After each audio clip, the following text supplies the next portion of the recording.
So here's a question to you, the outdoor business owner. We all believe that the outdoor industry is this strong group of friends, people with similar interests, similar beliefs, similar backgrounds. We all believe that we've got each other's backs. Yet, is that belief founded in accuracy and truth? That's exactly what we're going to be talking about today in this Business of the Outdoors episode. Maybe it might rattle a cage, maybe it might provoke a thought, maybe it might spur a new action in terms of bringing the industry together and making it closer. Let's find out. My name's Rob Yates, and this is Mark Hopkins. And we're your founders of We Get Outdoors, where we look to help everybody in the outdoors have a happier time, grow businesses, grow their experiences, and generally have a more abundant lifestyle. So Mark, I love that word. You love that, abundant lifestyle. That's it, sustainable abundant lifestyle. That's too much for a big word. That's too much for a big word, okay. So when you look at communities, and you've worked and been part of many of them through Commonwealth Games, national teams, large corporates, and also communities that you're involved with in your personal life, what would you say are some of the defining factors of communities that have been abundantly successful? Very, very easy. There is one thing that makes those communities thrive, and that is the underlying desire to make every single person in that community more successful. Period. That's it. The ones I've worked in, the teams that have been the most successful, have strived and asked the question of the other people in the team, what can I do to help you grow? The ones that have failed have always looked at people in their communities as competition to go, what do I need to do to be better than that person? Which is interesting because we've done this 6 in 16 interview series this year. We've interviewed about 100 outdoor business owners and put their interviews in front of our 58,000 followers on social media. Well, maybe 80,000 if we go across all social media platforms. And one of the things that I've noticed is we haven't yet had an outdoor business owner say, thank you so much, or we've had that bit, thank you so much for interviewing me and putting me in front of your community, 80,000 potential customers in North America. Perfect. Pretty good. But nobody has said, oh, my mate Bill owns a rock climbing guiding business. I also know Jessica, who owns a mountain biking shop just down the road. Can I introduce you to them? And I wonder why that is, because in other communities that we've been part of, that is a commonplace experience, the sharing the love.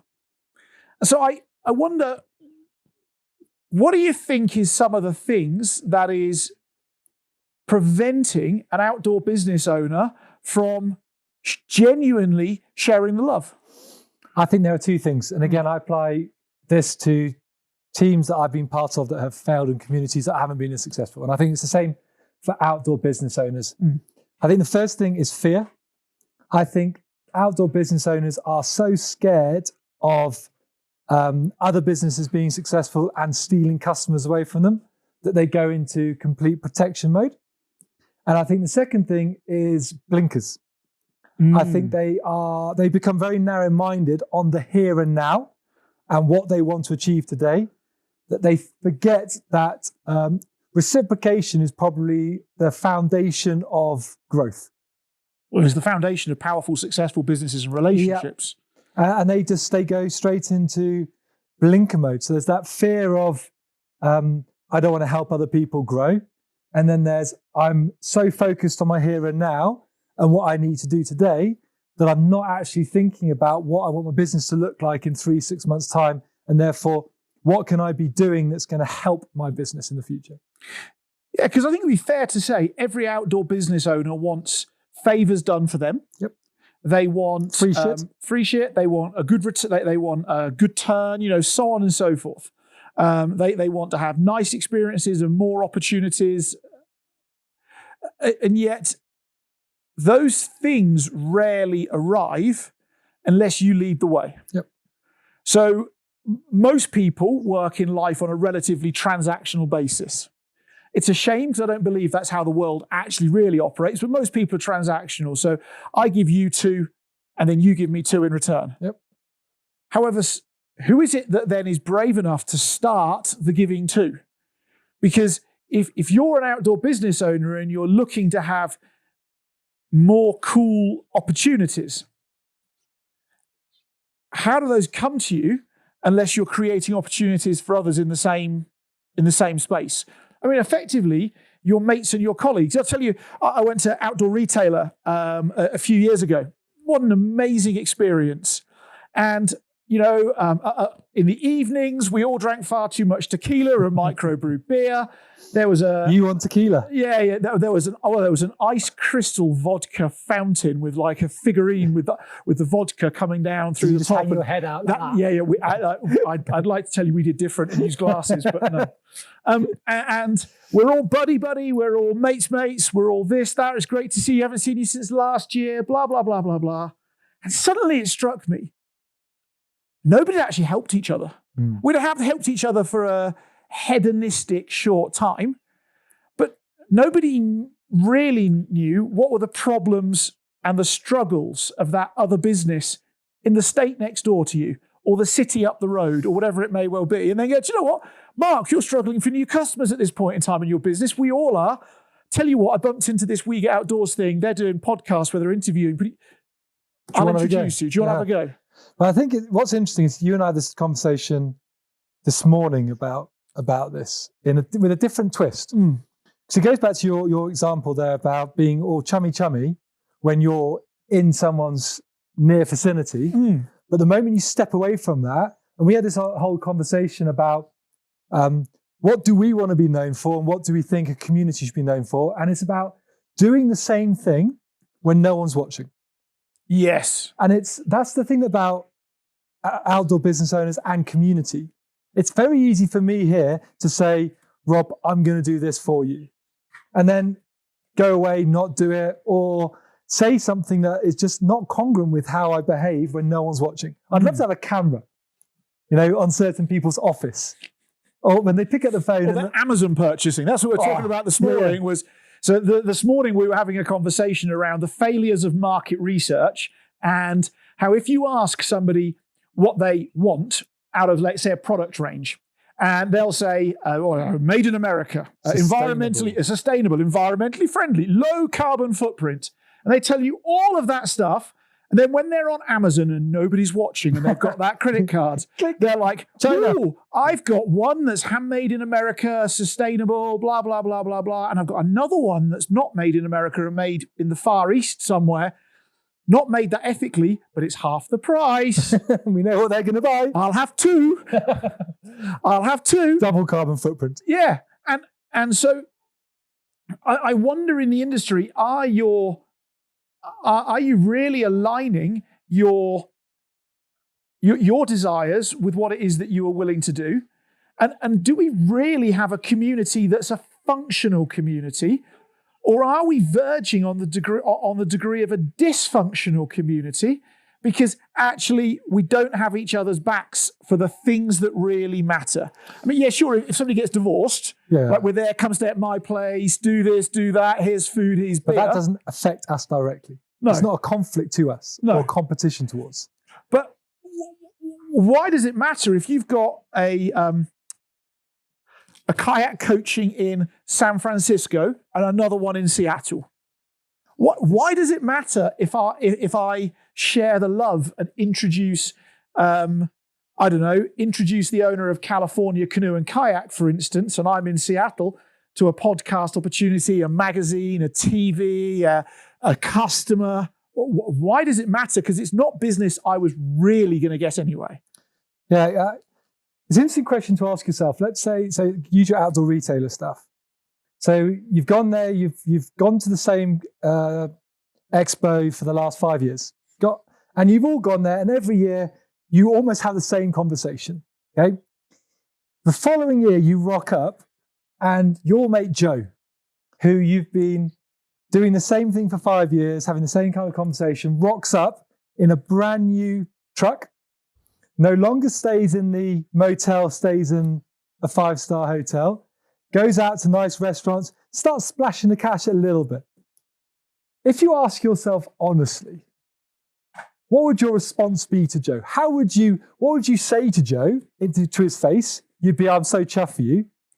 Behind his back, what would you say? I think you wouldn't say the same thing. No, and I actually reckon to his face, you'd start taking the piss out of him.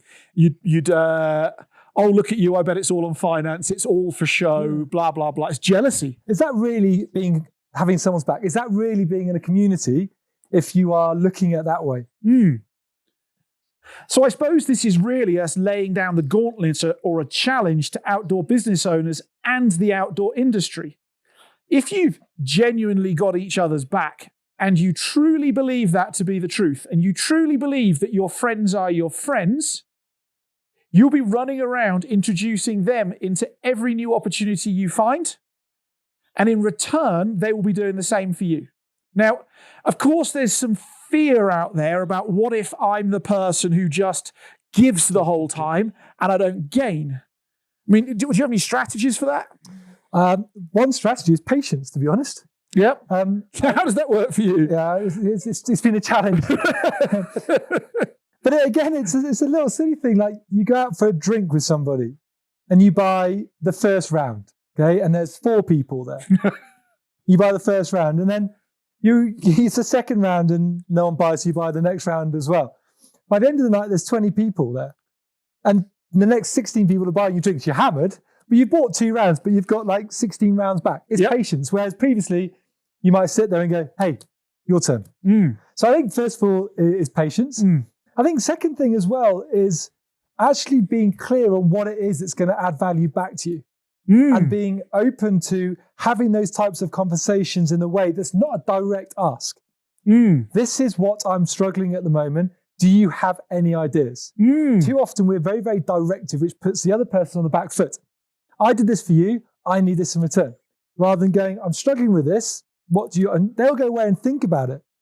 I really like the BNI, Business Networking International structure, where in meetings where they meet every week, they're encouraged. In fact, they're actually held accountable to referring somebody they know or a customer they know to another business owner. So let's say I don't do web design, but Frederick does web design, and I have a client or a friend who needs a web design, introduce them to Frederick. Now, it's highly unlikely that Frederick will do a direct introduction, referral, or support of me back, but somebody else somewhere in that 30-person group will do this, will do it.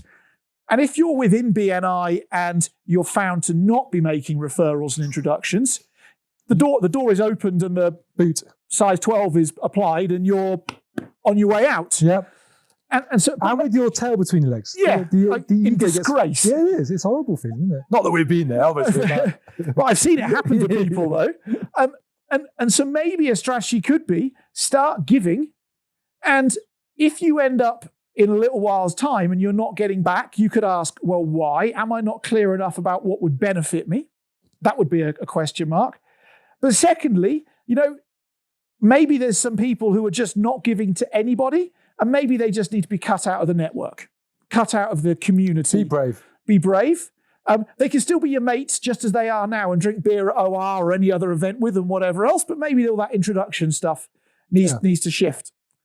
And I think that would make a fundamental difference in the outdoor industry where we actually go beyond kidding ourselves that we're all chummy, matey, buddy, and nice to each other and actually start solving real problems for each other. And I guess letting go of some of that greed and fear. It's a good starting point. That's holding us back.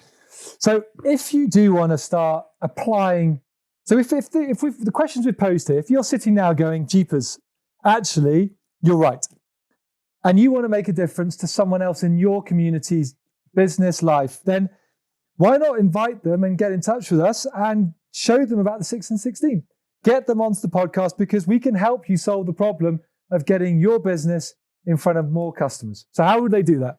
So in the link below or in the description below, there will be a link to our schedules to go and book an interview to be a guest on our podcast.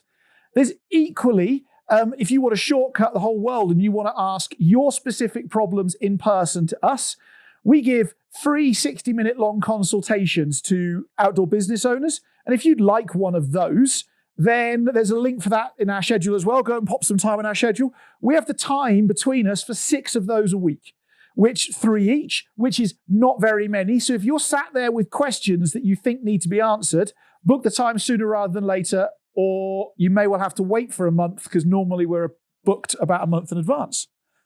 So apart from that, go question, is the community really as powerful as it could be? What can you do to make the community a genuine community? And what can you do to support and encourage your colleagues, buddies, friends, and mates who've got outdoor businesses throughout the world to help them grow their business and then help them grow your business? Beautiful. See you next week.